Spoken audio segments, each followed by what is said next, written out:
I'm Michelle Shoemate, and welcome to this video on using KPIs to support your network's theory of change. This video builds upon some knowledge from two other videos I've created, one on what is a network theory of change and the second on creating a backward map. If you haven't seen those videos yet, I'd encourage you to stop this video and check them out. I've included the links in the comments describing the video below. So, on with this particular session. So a lot of people, when they think about KPIs, assume that we're talking about the domain of the evaluation person in their organization, or maybe a consultant or university wonk who's come along to try to evaluate their program. Instead, what I'm going to be talking about is using data in a different way. We're going to be talking about using data to really drive greater social impact through learning what works and refining a theory of change over time. I find that KPIs are really useful to measure progress and to test assumptions in a theory of change. They can, if used well, help drive strategic investments and can help discipline strategic planning processes to focus on the greatest needs of the organization. But my experience is that KPIs can also be tangential to a network's work, especially if they haven't gone through the process of developing a theory of change and they're really not sure why they're measuring what they're measuring. In order for networks to really make use of KPIs, I would argue they need to develop both leading and lagging indicators of success. Leading indicators are really about the activity of the network. Take, for example, a cradle-to-career education network. They would be interested in leading indicators that focus on the participation of children in various different types of programs. For example, they might be interested in the percentage of students who attend a high-quality preschool, or the percentage of students who have excessive absences, or the percentage of students that participate in co-curricular or extracurricular activities related to a vocational career path. Each of those activities, if they are done well, should have a greater number of students trending in them over time.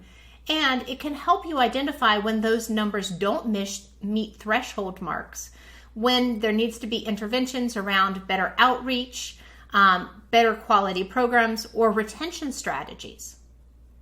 Lagging indicators are, in contrast, the outcomes of those activities. They might be things like kindergarten readiness assessment scores, or the percentage of students who are at reading level in third grade, or the percentage of students who complete a meaningful post-secondary education. Again, what we're interested in here is the outcomes of those programs.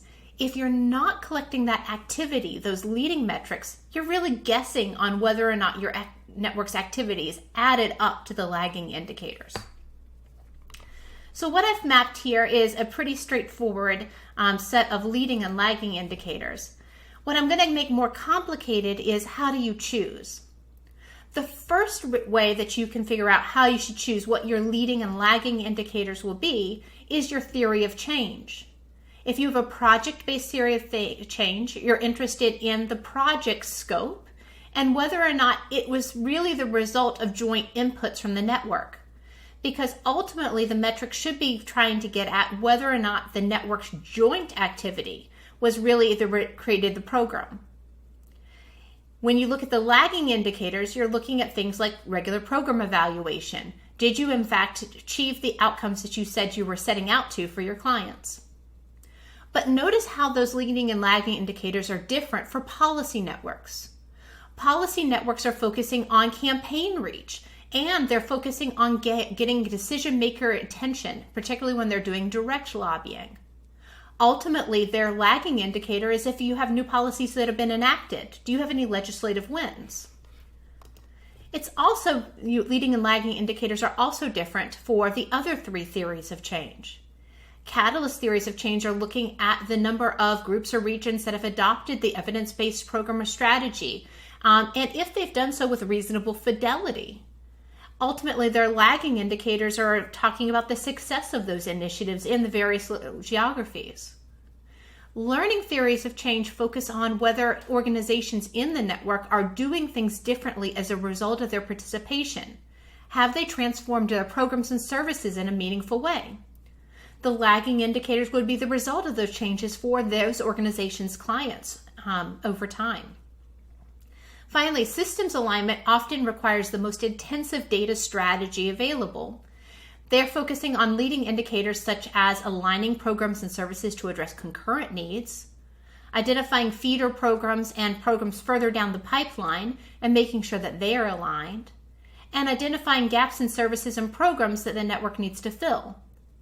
Ultimately, the outcome should demonstrate that the whole is more than the sum of the parts. You have to compare participants who are in aligned programs to those who haven't been in aligned programs. And you should be seeing whole geography-based social impact metrics, particularly around education outcomes or the like. So now that you've identified the kinds of leading and lagging metrics that you might want to take a look at, or indicators you might want to take a look at depending on your theory of change, let's turn to answering the question, how do you pick? Let's say, for example, that you're a catalyst-based network. Just because you know that you should be looking at geographies, and both in terms of adoption, fidelity, and then the outcomes of the geographies, isn't necessarily helpful in choosing the actual survey or metric that you might want to use. So the rest of this presentation is all about that problem. So you'll remember from my previous presentation on backwards mapping that we're often interested in a theory of change that isn't just about identifying I'm a catalyst or I'm a learning or we're a learning network, but instead maps out how interventions lead to preconditions, those are main effects, and then how preconditions lead to intermediate outcomes that lead to long-term outcomes, those are domino effects. And that map helps us to understand the logic of how our activities translate into outcomes. What we're adding here is the knowledge that for each of these stop signs and for each of these circles, we should have a metric. And a metric will let us know whether or not that this is really working like it's supposed to be working. If it is working like it's supposed to be working, great. We can keep honing our implementation and scaling up our work. But when we have metrics that don't meet our thresholds or our benchmarks for that we've set, it helps us direct our network's activity to do something different. In the case of main effect gaps, what we see is maybe we need to look at an implementation issue, or maybe we need to refine what it is in terms of the intervention. In some of the networks that I've studied, often it is some of the small tweaks that organizations need to make across the network that really drive whether or not they're making a social impact or not. But you won't know that you have any differences or problems unless you're tracking those metrics. Sometimes it's not in the main effects, but sometimes it's in that domino effect side of the equation. In those cases where your programs are producing the outcomes that you thought you would, but they're not translating into the bigger social impact, you might need to engage in a root cause analysis to be able to identify if your intervention is making a sufficient change, or if there are other barriers that you aren't helping your participants or your geography overcome. Let me give you an example of how this might work. So this is some of my own work that I've been doing around higher rates of living kidney donation for Hispanics. For each of these boxes that you see here, I've identified a particular outcome. So for long-term outcomes, I've identified a percentage increase in living kidney donations at the transplant centers that adopt the HKTP starting after 3 years. That's how I know that whether or not I'm achieving the gain I want to see, the change I want to see in the world. And for each of the preconditions, I also have activity metrics you'll notice here, such as the number of education sessions held and the number of family members attending each session. What I want you to see here is that for each of these preconditions, for each intermediate outcome, and for the long-term outcome, I have a separate metric. And these lower level metrics are much more activity-based. So, as you go about identifying metrics that you want to attach to each of your preconditions, intermediate outcomes, and long-term outcomes, you need to make 3 decisions. 1, what's the indicator? 2, what's the population or the group that you're measuring? And 3, what's the threshold? What's the minimum for the outcome to be achieved? And that threshold should be really targeted at the type of scale that you expect to see. If you expect to see a nationwide change, for example, you're going to need to set higher thresholds than if you expect to see a pilot program succeed. So a few thoughts as we wrap up. One, for each of these outcomes where you're identifying a metric, fewer measures is better. One is easiest, not always possible, but the more measures that you identify, the greater the chance that you're not going to use this data at all. Too much data leads to analysis paralysis, so choose carefully. Second, further up the theory of change towards those long-term outcomes or intermediate outcomes are going to be more difficult data to collect. That may be the data that you do not have in hand, and you're going to have to be creative in thinking about partnerships with government agencies or working with a firm in order to collect some data that is outside of the reach of normal operations. Third, and this is just a word of encouragement more than anything, everybody starts with the data they have and then improves their metrics over time. Don't let the perfect be the enemy of the good. Finally, use backwards design as a start.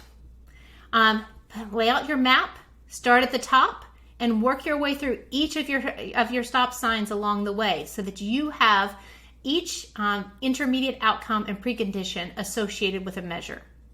And for preconditions, try to use a mix of quantity and quality indicators. In other words, make sure that you're measuring both the activity and how well the intervention is delivered with fidelity. Good luck in creating your backward map with metrics associated. It's sometimes painstaking work to get to the nuts and bolts of measurement, but this is how networks get off the treadmill and start getting traction on their social impact goals.